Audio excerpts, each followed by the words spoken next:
ناظرین محترم، السلام علیکم۔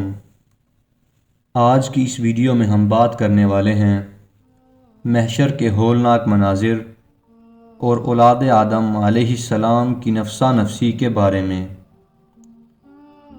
ناظرین محترم، حضرت سلمان فارسی رضی اللہ تعالی عنہ سے روایت ہے کہ قیامت کے دن سورج 10 گنا تیز ہو جائے گا اور ہر آدمی کو یوں محسوس ہوگا کہ سورج زمین سے چند گز کے فاصلے پر ہے۔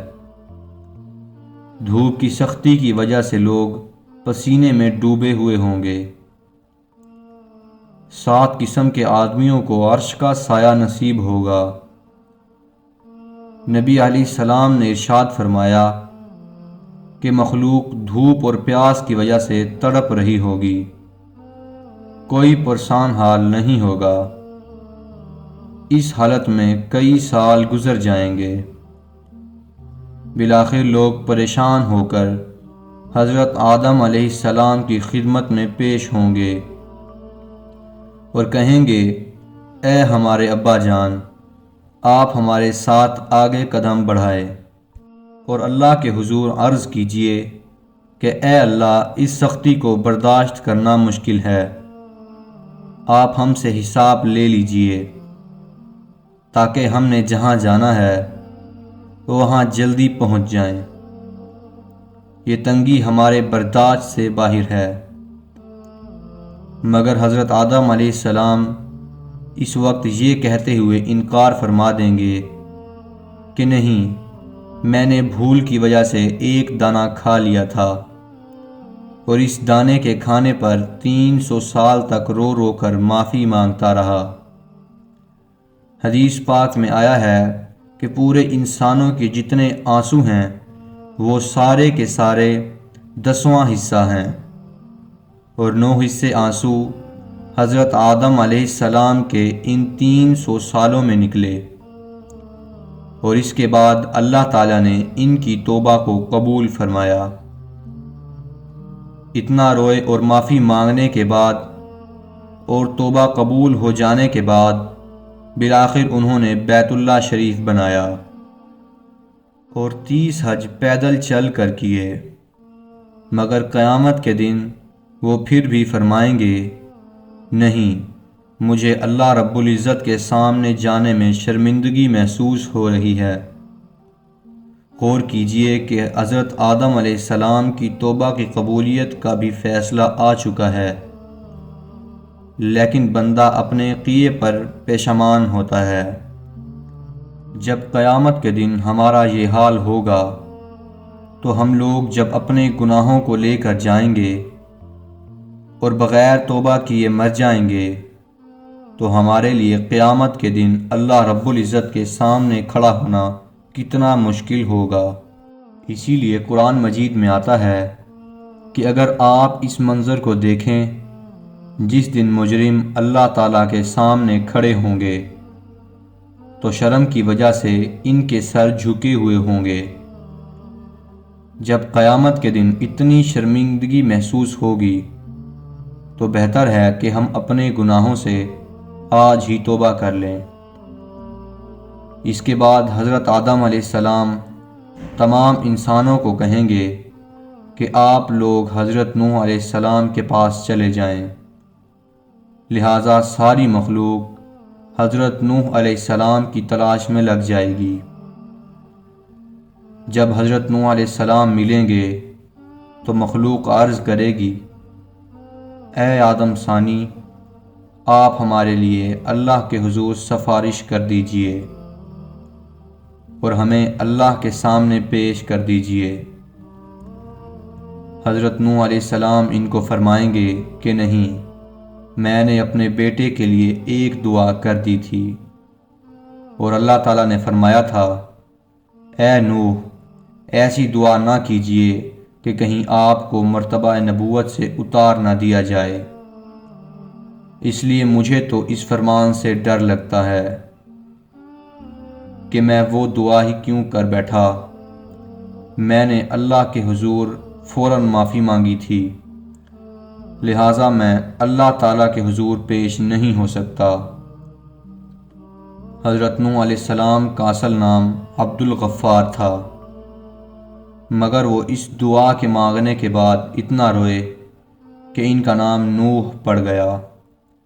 نوح کا مطلب ہوتا ہے نوحہ کرنے والا، یعنی رونے والا۔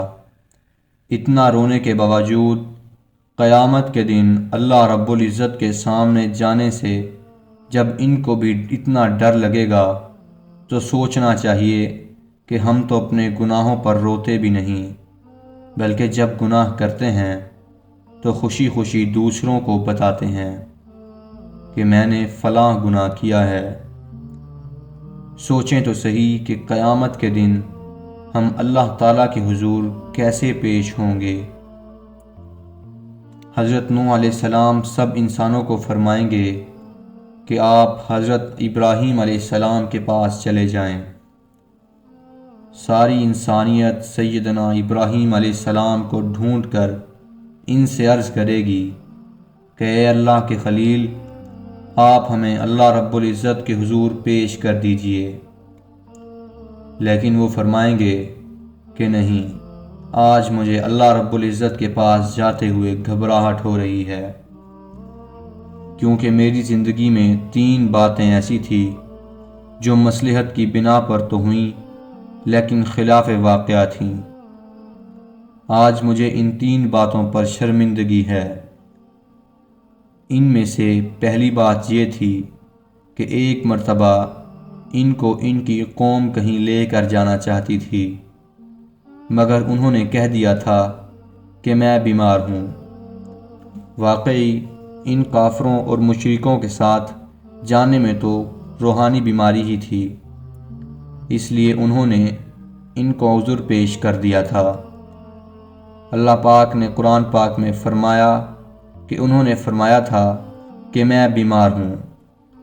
انہوں نے یہاں بیماری کا عذر تو کیا لیکن واقعے کے خلاف تھا، اس لیے فرمائیں گے کہ مجھے اللہ رب العزت کے سامنے حاضر ہونے سے شرم محسوس ہو رہی ہے۔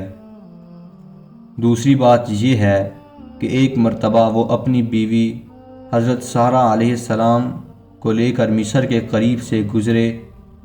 وقت کا بادشاہ ایک ظالم انسان تھا۔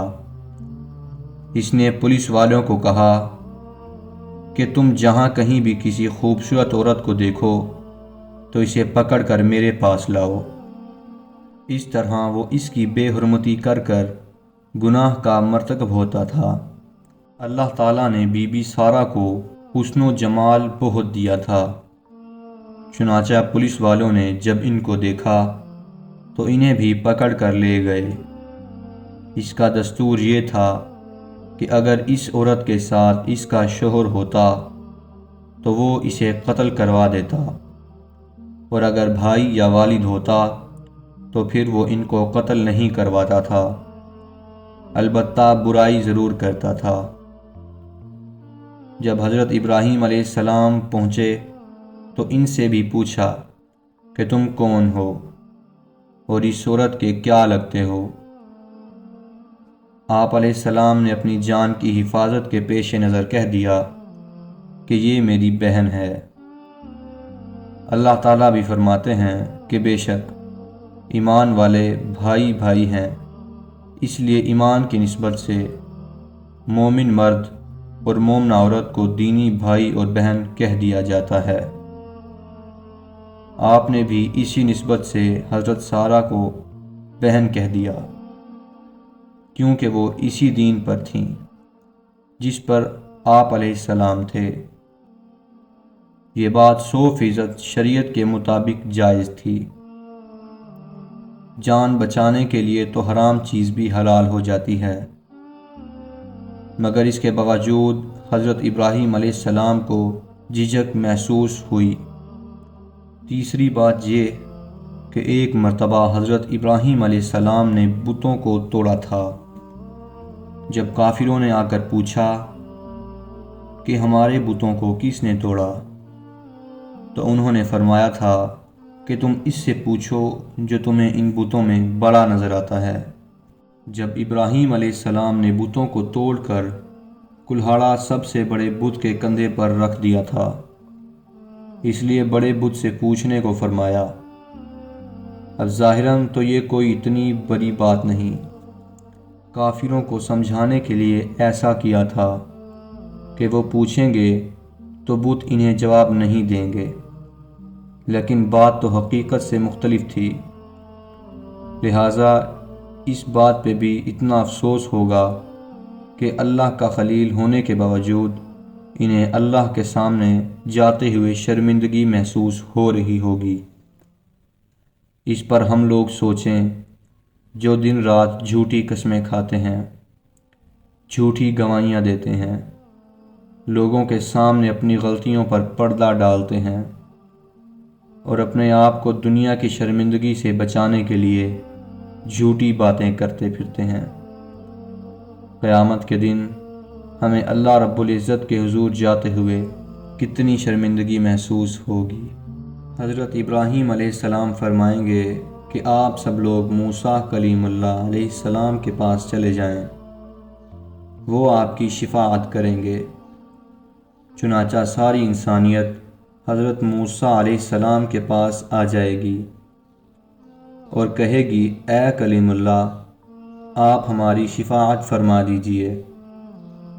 مگر حضرت موسیٰ کلیم اللہ فرمائیں گے کہ نہیں، میں آپ کی شفاعت کرنے سے قاصر ہوں، کیونکہ ایک مرتبہ ایسا ہوا تھا کہ میرے مخالفین میں سے ایک آدمی میری اتباع کرنے والے ایک آدمی سے جھگڑ رہا تھا اور میں نے نصیحت کی خاطر اس کو ایک مکہ مارا تھا کہ اسے سمجھ آ جائے گی، لیکن وہ مکہ ایسا لگا کہ وہ بندہ مر گیا اور میں نے اللہ تعالیٰ سے معافی مانگی، اگرچہ اللہ نے میری معافی کا اعلان بھی فرما دیا، مگر پھر بھی وہ میرا مکہ لگنے سے مرا۔